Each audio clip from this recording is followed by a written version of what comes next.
మంచివారంటే ఆ పడిన విత్తనాన్ని బట్టి ఈరోజు ఒక ఎలాంటి వ్యక్తి అయినా ఈరోజు మార్చడానికి కారణమైంది. ఈరోజు నువ్వు నేను ఎలాంటి వ్యక్తిమైనా ఈరోజు ఒక మంచి నేలగా దేవుడు నన్ను మార్చాలనుకుంటున్నాడు.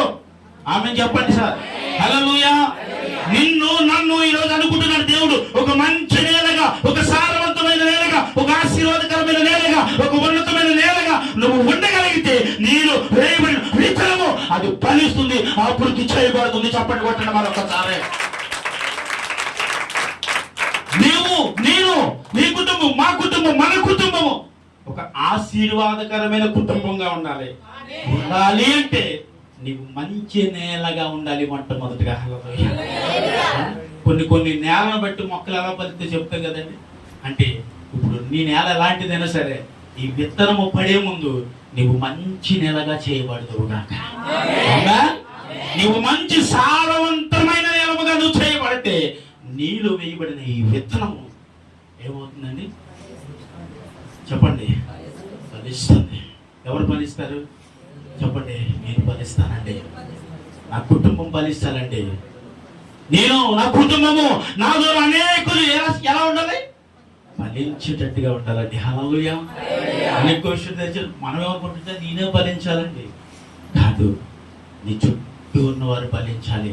అందుకే యేసుక్రీస్తు ప్రభు తన శిష్యులను పిలిచి అన్నాడు, సర్వలోకానికి వెళ్ళాలి. ఎక్కడికి వెళ్ళాలి? ఎందుకు? నేను ఫలించానని అనుకోవచ్చుగా. నువ్వు ఫలిస్తే సరిపోదు. నువ్వు వాక్యములు విని నువ్వు మంచి నేలగా మారి నీవే ఫలిస్తే సరిపోదు. అందుకే దేవుడు అన్నాడు, రే నువ్వు మారితే సరిపోదు. ఎవరు మారాలి? సర్వలోకములో ఉన్నవారు మారాలి. కాబట్టి ఆయన అన్నమాట ఎక్కడికి వెళ్ళమన్నాడు? ఎక్కడికి వెళ్ళమన్నాడు? సర్వలోకానికి వెళ్ళి దేవుని సువార్తను చెప్పగలిగినప్పుడు నేను ఫలిస్తే నాతో పాటు ఇంకొకరు, నీవు ఫలించావు, ఫలించిన దాన్ని ఇతరులకు నువ్వు చెప్పగలిగితే అంటున్నాడు వారు కూడా ఫలిస్తారు. దేవునికి స్తోత్రం. హల్లెలూయా. అంటే ఫలించే వ్యక్తి ఎలాగుంటాడు? ఫలించే వ్యక్తి ఇప్పుడు వరకు ఫలము లేని వ్యక్తులు ముళ్ళ పొదలు ఎక్కడెక్కడ పడ్డా చెప్పండి మనం ఏంటి? త్రోవ పక్కన పడిన విత్తనము, రాతి నేలను పడిన విత్తనము, ముళ్ళ పొదలో పడిన విత్తనము, మంచి నేలను పడిన విత్తనము. ఈ మంచి నేలను పడిన విత్తనము ఎలాగుందో కొన్ని కుటుంబాలు మనం చూడాల్సిందే. ద్వితీయోపదేశకాండము 6వ అధ్యాయము 6-7 వచనాలు చదువుతాం. ద్వితీయోపదేశకాండము పేజీ నంబరు 151. నేడు నేను మీకు ఆజ్ఞాపించు ఈ మాటలు ఎక్కడ ఉండవలెను? నీ హృదయములో ఉండవలెను. నీవు నీ కుమారులకు వాటిని అభ్యసించబడి నీ ఇంటిని కూర్చుండినప్పుడు ఎక్కడ తేజ పైకి వేసి నిలబడి త్రోవను నడిచినప్పుడు ఇప్పుడు ఆకాశం ఉండాలని ఏమా పండుకున్నప్పుడు లేచినప్పుడు వాటిని కూర్చి ఎవరంట స్తోత్రం చెప్పాలి. ఎవరు కొరకన్నాడండి దేవుడు? ఒక ఫలించే వ్యక్తి కొరకు దేవుడు అంటున్నాడు, నువ్వు కూర్చునేటప్పుడు, నువ్వు పడుకునేటప్పుడు, నువ్వు లేచినప్పుడు ఎవరికి చెప్పాలి? నీ బిడ్డలకు దీని కొరకు చెప్పాలి. స్తోత్రం చెప్పాలప్పుడు ఫలించేవాడు ఒక వ్యక్తయ్యా. నువ్వు యేసుక్రీస్తు బట్టే ఈరోజు నేను ఇలా ఉన్నాను. ఆయన జీవించిన జీవితాన్ని బట్టే ఈరోజు మన కుటుంబం ఎలాగుంది. ఈరోజు మనకి దేవుడిచ్చిన కృపా భాగ్యములను బట్టే ఈరోజు మన కుటుంబం ఒక ఆశీర్వాదకరమైన వ్యక్తిగా ఉండగలిగాము అని నువ్వు లేచేటప్పుడు, కూర్చునేటప్పుడు, పడుకునేటప్పుడు ఎవరు చెప్పాలి? అంటే మీరు లేచేటప్పుడు, పడుకునేటప్పుడు కాదు, ఎవరు లేచేటప్పుడు? నీ బిడ్డలు లేచేటప్పుడు, కూర్చునేటప్పుడు, పడుకునేటప్పుడు, ప్రతి సమయము యందును ఎవరి కోసం చెప్పాలండి? చెప్పాలి. దేవుడు కొరకండి. దేవుడు కొరకు, దేవుడు నీకు ఇచ్చిన అనేకమైన అవసరతలను, అక్కరలు, ఆశీర్వాదములను కొరకు నీ బిడ్డలకు చెప్పాలని వాక్యం అంటుంది. ఎవరండి వ్యక్తి? మంచి నేలనబడిన విత్తనము. దేవుడికి స్తోత్రం. హల్లెలూయా. మంచి నేలనబడిన ఈ విత్తనము ఏం చేస్తా ఉంది? తన కుటుంబానికి మంచిని నేర్పిస్తా ఉంది. ఎవరికి నేర్పిస్తుంది తెలుసండి? తన బిడ్డలకు నేర్పించాలన్నది. ఎవరి బిడ్డలు? నీ బిడ్డలకి పడుకునేటప్పుడు, లేచేటప్పుడు, కూర్చునేటప్పుడు ఈ వాక్యమును కొరకు, నీ జీవితాన్ని కొరకు నువ్వు చెప్పగలిగితే వారు ఎలా ఉంటారంటే ఆశీర్వాదకరమైన కుటుంబంలో ఆశీర్వాదకరమైన ఫలములుగా నీ బిడ్డలు కూడా ఉందరుగాక. హల్లెలూయా. ఇంకొక మాట చూసి ఈ సమయం ముగించుకుందాం. యెహోషువ గ్రంథం ఒకసారి తీయండి. యెహోషువ గ్రంథం పేజీ నంబరు 177. యెహోషువ గ్రంథము 177 పేజీ నంబరు 1-8 చదువుదామా? ధర్మశాస్త్ర గ్రంథమును నీవు బోధింపుగా ఏంటమ్మా తప్పిపోకూడదు. దానిలో రాయబడిన వాటన్నిటి ప్రకారము ఏం చేయాలమ్మా? ఏం చేయాలి? వాటిలో ఉన్నవన్నిటినీ చేయుటకు నీవు జాగ్రత్త పడినట్లు దీవారాత్రము దేనిని ధ్యానించాలండి? దానిని ధ్యానించిన యెడల నీ మార్గమును ఎక్కడమ్మా వర్ధిల్ల చేసుకుని, అబ్బా దేవుడికి స్తోత్రం చెప్దాం. నీ కుటుంబమును, నీ జీవితాన్ని వర్ధిల్లింపజేసి ఎలా ఉంటావంట? చక్కగా వర్ధిల్లుతావు. దేవుడికి స్తోత్రం చెప్పాలి. దేని అంటే దీవారాత్రము దేవుడి వాక్యమందు. దేని అందండి చెప్పాలి? దీవారాత్రము దేవుడి వాక్యమందు జ్ఞానించుతూ, వాక్యానుసారంగా జీవిస్తూ, వాక్యానుసారంగా బ్రతుకుతే మనం ఏం చేయబడతాం అంట? వర్ధిల్లుతూ చెప్పండి. అంటే ఒక క్రైస్తవులు ఎలా ఉండాలి దేవుడు కోరుకుంటున్నాడు? ఇప్పుడు వర్ధిల్లుతూ ఉండాలి. దేవుడికి స్తోత్రం. హల్లెలూయా. వర్ధిల్లుతూ ఉండాలి, అభివృద్ధి పొందుతూ ఉండాలి, విజయపు కార్యాలు నీ జీవితంలో చూడాలి. చెప్పండి సార్, చెప్పండి. ఆమేనే. ఎలాంటి కార్యాలు అంటే, ఇలాంటి కార్యాలు నువ్వు చూడాలంటే దివరాత్రము ఎక్కడుండాలి? మనము దేవుడి వాక్యమందు దానిని విని, దానిని చదివి, ఆ ధర్మశాస్త్రమును తప్పు పోకుండానట్లుగా నీవు అంటే ధర్మశాస్త్రం అంటే దేనికి చూపిస్తుందంటే, ధర్మశాస్త్రం అంటే ఒక మనిషి ఎలా బ్రతకాలో అంటే ఎలా బ్రతకటం ఇది అని చూపించే దానిని ధర్మశాస్త్రము అంటారు. హల్లెలూయా. ఈరోజు రాజ్యాంగం కొరకు మాట్లాడుకుంటాం. అంబేద్కర్ రాశారంటే రాజ్యాంగం అంటే ఈ రాజ్యాంగం, ఈ పరిపాలన ఈ రీతిగా ఉండటానికి ఒక మనిషి ఎక్కడ ఉండాలి, ఒక మనిషి ఎలా ఉండాలో, ఒక మనిషి ఎలా జీవించాలో, ఎవరు ఏది చేయాలో తెలియచేయబడింది అంబేద్కర్ కదండి. అంటే ఈ ధర్మశాస్త్రం ఈరోజు నీ కొరకు నా కొరకు ఇచ్చింది యేసుక్రీస్తు ప్రభువు. తప్పిపోకుండానట్లుగా దేన్ని తప్పిపోకూడదు? దేవుడి వాక్యమును తప్పుపోకుండానట్లుగా దాని యందు నువ్వు వర్ధిల్లుతూ ఉంటే నీ కుటుంబం ఏమవుతుందండి? చెప్పండి. అభివృద్ధి పొందుతుంది. హల్లెలూయా. వర్ధిల్లుతుంది. ఎక్కడ నేలను పడిన విత్తనం అండి ఇది? మంచి నేలను పడిన విత్తనము. హల్లెలూయా.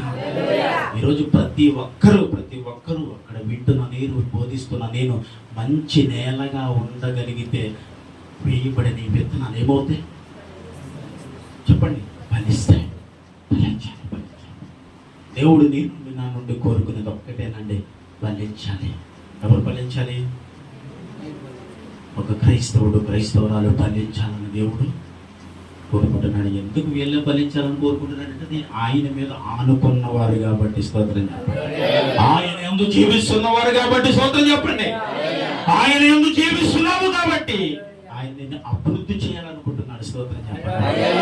ఆయన యందు నువ్వు నిలిచి ఉంటే, నిలబడి ఉంటే నేనేం చేస్తాడు? అభివృద్ధి చేస్తాడు. అంటే మంచి నేలను పడిన విత్తనం కొరకు ఏమన్నామండి? చూడండి, కీర్తన 1వ అధ్యాయం ఒకసారి. కీర్తన 1:1-2 వచనం చదవమ్మా.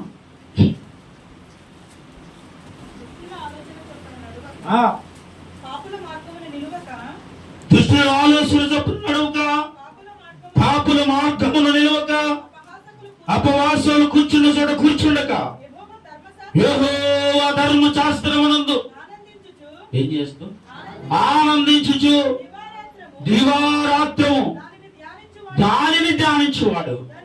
దేనిని ధ్యానించువాడు? దేవుడి వాక్యం ఎవరైతే ధ్యానిస్తారో, చెప్పలేదు మీరు ధన్యులని. హల్లెలూయా. ఇప్పుడు దేవుడి వాక్యం ముందు ఎవరు ధ్యానిస్తారో వారు ధన్యులని చెప్పండి. హల్లెలూయా. సార్ ఇంటికి వెళ్ళాక చదువుకుందాం బైబిల్. నా వంశ చూడండి, మీరు అందరూ రాసుకోండి, నా వైపు చూడండి. హల్లెలూయా. ఎవరైతే వాక్యమందు ఉంటారో వారు దివారాత్రము వాక్యమందు ఉన్నవారు కాబట్టి వారు ఏం చేస్తారండి? ఫలిస్తారంటే ఫలించాలి. దేవునికి స్తోత్రం. హల్లెలూయా. దేవుని సహవాసము, దేవుని వాక్యము సహవాసం ఉన్నవారు మంచి నేల అంటున్నది. ఆ నేల ఫలిస్తుంది, ఫలిస్తుంది. వారు అభివృద్ధి పొందుతారు. ఏం పొందుతారు? అభివృద్ధి పొందుతారు. అభివృద్ధి పొందటానికి మనము మంచి సారవంతమైన నేలగా మారుదుము గాక. హల్లెలూయా. అలా ఫలించి మనం ఉండగలిగినప్పుడు దేవుడు అన్నాడు, నువ్వు ఎలా ఫలిస్తావు? మా అభివృద్ధిగా నువ్వు వర్ధిల్లుతావు. దేవుడికి స్తోత్రం. వర్ధిల్లాలి. ఎలా ఉండాలి? వర్ధిల్లాలి. వర్ధిల్లుతుంది. ఎప్పుడు వర్ధిల్లుతుంది? మంచి నేలను పడిన విత్తనం అయితే. కానీ మంచి నేలను పడిన విత్తనాలు అవి ఫలిస్తాయి. అలాగే ఈరోజు నేను మంచి నేలగా నేను ఉండగలిగితే ఈ వెయ్యబడిన విత్తనం ఏమవుతుందని ఇప్పుడు నేను అన్నాను. అంటే ఇది ఫలించడానికి కారణం ఏంటండి? చెప్పండి. ఈ మంచి నేలలోనికి ఎవరున్నారు ఇప్పుడు ఇక్కడ? యేసు క్రీస్తు ప్రభు. ఇటు తిరిగి వాళ్ళు చెప్పండి. మంచి నేలగా ఉన్నవారు చెప్పండి ఫలిస్తారు. అంటే మంచి నేలగా ఎందుకు ఫలించిందంటే ఇప్పుడు అంటే అక్కడ వేళ చెట్టుకి ఏమోని చెప్పాలా, అందుకు వెళ్ళిపోతామని సారవంతమైన నేల దేవుడికి ఇసుకోవస్తాం. ఎక్కడ పడితే అక్కడ ఫలించేది ఏంటండి? ద్రాక్ష తోటలు ఇది తెచ్చేస్తున్నారు, ఫలిస్తున్నాయంటే ఏముంటలేదు. ఒకసారి దుర్గి అంటే చాలా దూరం, గుంటూరు అవతల ఒక ఊరు పరిచయకి వెళ్ళాం. ఆ ఊరు వెళ్తే 15 రోజులు 10 రోజులు ఉండేవాళ్ళు ఆ ఊళ్ళో పరిచయం. కానీ ఆ పరిచయం చేయడానికి వెళ్ళినప్పుడు ఏ ఇంటికి వెళ్ళిన ద్రాక్ష తోటలే, అదే గుమ్మలు ఆనంపాదులు బాగినట్టు బాగిచ్చేవారు అక్కడ. అంటే ఎందుకంటే అక్కడక్కడక్కడ 1-2 గుర్తులు. మరి కాశ్మీర్ వెళ్ళిపోతే ఎందుకని? దేవుడికి స్తోత్రం చెప్పాలండి. ఎక్కడ పడితే అక్కడ ఫలించదండి. దేవుడు అంటున్నాడు, ఈ మంచి నేల అక్కడ సారవంతమైన నేల ఉంది కాబట్టి ఈరోజు నేను కూడా ఫలించాలన్నది దేవుని ప్రణాళిక, ఉద్దేశం. కాబట్టి మనం ఏం చేయాలన్నప్పుడు ఫలించి ఏం చేయమంట? అభివృద్ధి పొందాలి. హల్లెలూయా. అయ్యా, ఇలా అభివృద్ధి పొందాలంటే ఈ విత్తనం ఎక్కడ పడాలి? మంచి నేలన. చెప్పండి, మంచి నేలను పడాలి. అలా మంచి నేల పడిన విత్తనం అయితే ఆ విత్తనం ఫలించి అభివృద్ధి చేయబడతా ఉంది. దేవుడు మన కుటుంబాన్ని బట్టి దేవుడు అంటున్నాడు, మంచి నేలగా నువ్వు ఉండి ఈ వేయబడుతున్న ప్రతి విత్తనము నీలో ఫలించగలిగితే అభివృద్ధిగా నువ్వు వేయబడతావు.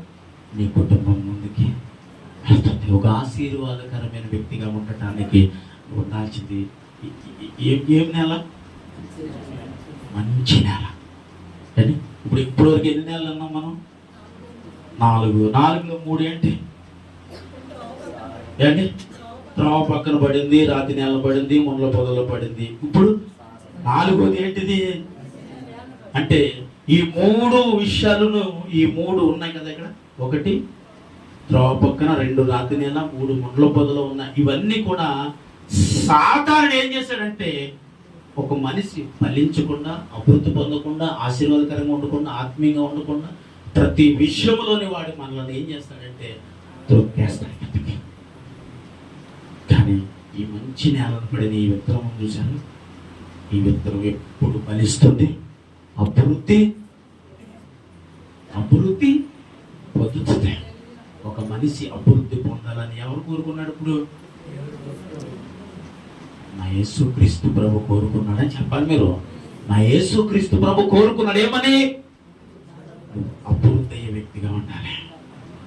ఆయనతో ఉన్న 12 మందితో కూడా అదే కదా చెప్పాడు, ఫలించండి, అభివృద్ధి పొందండి, సర్వలోకానికి వెళ్ళండి, స్వార్థ ప్రకటించండి. మిమ్మల్ని బట్టి ప్రతి ఒక్కరూ మీరెవరికి మారాలి కాదు, మరి ఏం చేయాలి? అభివృద్ధి చేయబడాలని దేవుడు సువార్తను అందించాడు. స్తోత్రం. అంటే లోకములో ఉంటే ఏముండదు, ఇప్పుడు అభివృద్ధి ఉండదు. కాబట్టి దేవుడు ఏమన్నాడండి, వెళ్ళి వాళ్ళకి సువార్త అందించు, అప్పుడు వాళ్ళు ఏం చేయబడతారు, అభివృద్ధి పొందుతారు. హల్లెలూయా, హల్లెలూయా. ఈ లోకములో మనకేమి లేదు, ఆశీర్వాదం లేదు. నీకు